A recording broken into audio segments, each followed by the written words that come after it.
योद्धा न्यूज मराठी। तरुणांमधील व्यसनाधीनता रोखण्यासाठी व्यसनमुक्ती केंद्र चालकांना पोलीस संरक्षण मिळावे।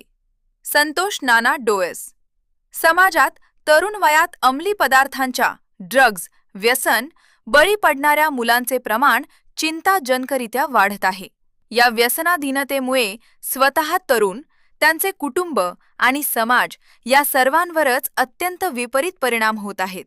अनेकदा यातून किरकोळ भांडणांपासून ते थेट कायदा व सुव्यवस्थेचा गंभीर प्रश्न निर्माण होऊन गुन्हेगारी वाढीस लागत आहे। ही तरुण पिढी गुन्हेगारीच्या विळख्यात ओढली जाण्यापासून रोखण्यासाठी व्यसनमुक्ती केंद्रांची भूमिका मोलाची आहे।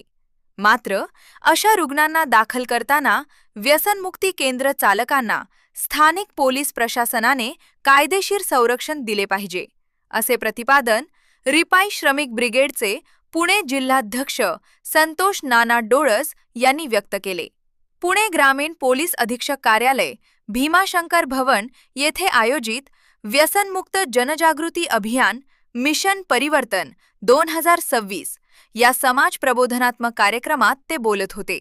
यावेळी बोलताना संतोष नाना डोळस म्हणाले की व्यसनाच्या आहारी गेलेली व्यक्ती सहजासहजी उपचारासाठी तयार होत नाही। वेळप्रसंगी त्यांना जबरदस्तीने केंद्रात दाखल करावे लागते। मात्र असे करताना मदत करणाऱ्या सामाजिक कार्यकर्त्यांवर किंवा केंद्र चालकांवरच उलट आरोप केले जातात, ज्यामुळे त्यांचे मनोबल खचते। रुग्णांना दाखल करून घेताना पुढे कोणतेही कायदेशीर अडथळे किंवा गुन्हे दाखल होऊ नयेत यासाठी स्थानिक पोलिसांचे संरक्षण व सहकार्य मिळणे अत्यंत गरजेचे आहे। या गंभीर बाबीकडे लक्ष वेधण्यासाठी त्यांनी कोल्हापूर परिक्षेत्राचे विशेष पोलीस महानिरीक्षक रंजन कुमार शर्मा यांची प्रत्यक्ष भेट घेऊन त्यांना या संदर्भात लेखी निवेदनही सादर केले।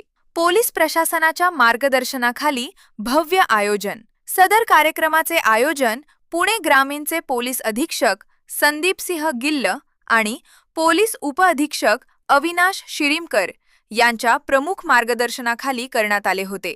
या कार्यक्रमात जिल्ह्यातील अनेक व्यसनमुक्ती केंद्रांच्या चालकांनी हजेरी लावून आपल्या अडचणी मांडल्या, तसेच पोलिसांना पूर्ण सहकार्य करण्याचे आश्वासन दिले।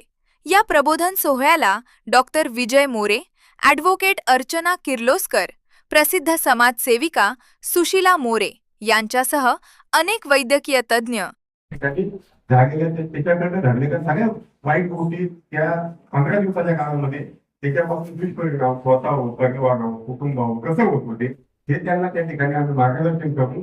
त्यामुळे साहेब असे अनेक जण व्यसनापासून दूर गेले आणि हा साध्य आहे, हा उपक्रम आम्ही असेच पुढे घेण्याचा प्रयत्न या ठिकाणी आम्ही थेट तालुक्यामध्ये करतोय।